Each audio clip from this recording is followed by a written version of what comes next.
My parents had a maths tutor for me because they wanted to be amazing at maths. I was pretty good at numbers, and I'd have this tutor and he'd tell me that, he goes, the reason that you're struggling with the next question is because you're always worried about what your parents think. And that really stayed in my head. I was just like, wow, so as long as I'm trapped by what my parents think, I can actually never find the answers to the real questions of life. Most of us just throw ourselves into the deep end and then try swim and figure it out. The problem is we all went to normal schools that try to put stuff in us rather than take stuff out of us. You know, you were told at school that you weren't very good and you weren't good at English, and now you have a New York Times bestseller, right? Yeah. And it's like no one noticed that potential inside you. No one noticed that, oh, Lewis was really creative. And you're not the only person. There's so many people who feel like that.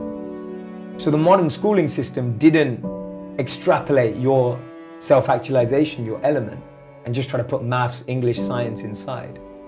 So the point is that you're trying to get to such a strong foundation that when you interact in the world, you're going with a sense of strength, fuel, energy to make a difference, rather than going into the world and then going, oh my God, where am I, trying to figure it out. People were so far removed from their own understanding of themselves that they were either lost living a life they didn't want to, lost living up to someone else's expectations, or lost becoming someone to impress someone else.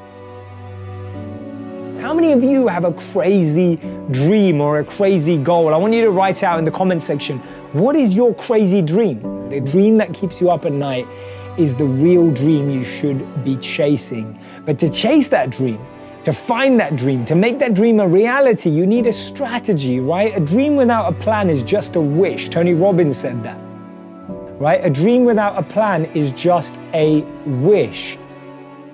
You can't be what you can't see. If I never saw a monk, I would never have wanted to be a monk. If I never meet a billionaire, I wouldn't want to be one. Because I wouldn't know what that feels like. I don't know what it looks like. I don't know what it takes. What am I good at? What do I love? What does the world need? And how do I get paid for it? To me, those four help you unlock your passion. I often say to people, your passion is for you, your purpose is for others.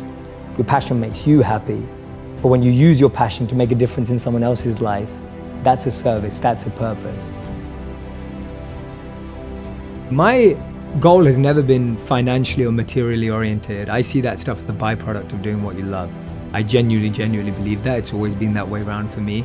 My focus is to create entertainment that truly has educational value, but without us always knowing it. I think we all learn best when we don't know that we're learning. If we're all pushed into a classroom and told we have a class, we're all not listening. Start at a place where you have self-awareness, self-actualization, you have figured out what works for you, what your strengths are. So I think it starts even at a physical level. Anyone who's a physical fitness or a health coach will know that different bodies need different food, different sleep, different fluids. We don't all need the same thing. Me and you with different body types can't do the same workout. Our bodies have different tolerances in different things. That's self-awareness at the physical level. We know our limits, we know what we can do, we know what we can't do, we know what our challenge is. On a mental level, what's self-awareness? Knowing what type of people I like to be with. Knowing who helps me grow and who drains me. That's mental self-awareness. I believe that the answers come from within and we're not asking the right questions. I feel we're always looking for the right answers, not the right questions. And the biggest companies that we respect today, the biggest organizations, all came from trying to answer a question. It all came from trying to solve a problem or a question that we were able to identify. So my work comes from a very simple study that I read that said the most successful people in the world choose education over entertainment, and the most unsuccessful people in the world choose entertainment over education. I know people who graduated at 21 and didn't get a job till they were 27. I know people who graduated late at 25 and they found work immediately. I know people who never went to university but found what they love at 18. I know people who found a job straight out of college, making decent money, but hate what they do. I know people who took gap years and found their purpose. I know people who were so sure about what they were going to do at 16 and changed their mind at 26. I know people who have children but are single. And I know people who are married but have had to wait 8 to 10 years to have children. I know people in relationships who love someone else. I know people who love each other but aren't together. So my point is, everything in life happens according to our time, our clock. You may look at some of your friends and think that they're ahead of you, or maybe some of them you feel are behind. But everything happens at their own pace. They have their own time and clock, and so do you.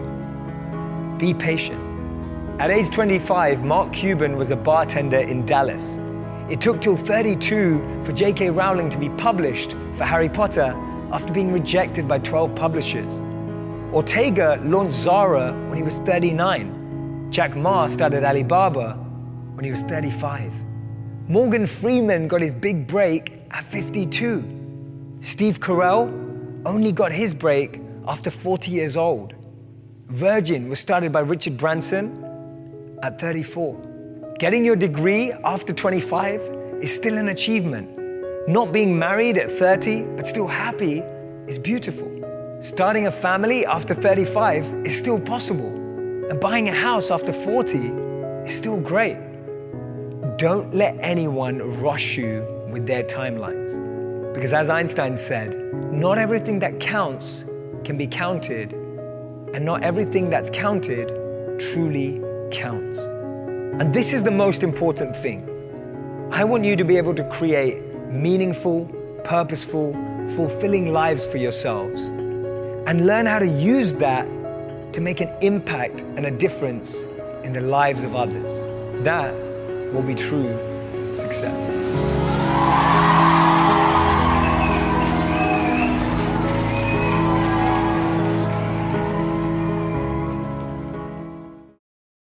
Priority is on the root of things, not the leaf or the symptoms. You're not dealing with your challenges at symptomatic level.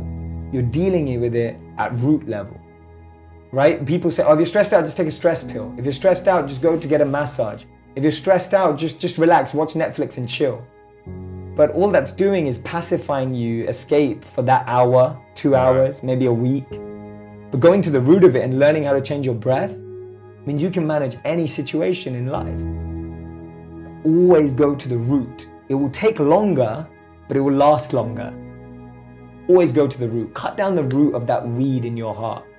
Cut down the root of that weed in your mind. Don't just let it grow and kind of water a little bit and snip, cut a bit. Just really go to the root and just knock it out. Get rid of it. Get a big axe and cut it down. The biggest weeds that we all get is on our intention. So when I say intention, I mean my current intention is to use everything I've been given, everything that I have, in the service of others. But every day that intention, which is a beautiful little plant that's growing, gets weeds around it. No, do it for the money. Just do it for the fame, do it for the followers, do it for this. All these weeds are like going around my real intention every day. Every day. That's a weed. A weed is the intention that you don't want. And the problem is, sometimes you've let it grow so much, the weed looks like the plant. And you start believing it's the same thing. I've always had friends who are older than me. And I could see a lot of them in the most successful careers, successful jobs, beautiful partners, whatever it was. But I saw a sense of lack of fulfillment, meaning, and purpose in their lives. And I've always been an observer, and I would see these people who are like 5 years older than me, 7 years older than me, maybe 10 years older than me. And I'd be watching them and go, is that the life I want? And often the advice I give to people today is fast forward where you are, look at yourself in 10, 15, 20 years' time, and ask yourself the question, is that where I want to be? I think it's Thomas Edison who says, when you feel you've exhausted every option, remember you haven't. And Einstein said, if you judge a fish by its ability to climb a tree, it will spend its whole life believing that it's stupid. And too many of us are fish trying to climb a tree. Too many of us are monkeys being taught how to swim. Too many of us are lions being taught to live like cats. We're not getting to live in our element. Live in that element that you've naturally been given. Don't try adopt another. You know, we've all got a special genius inside of us.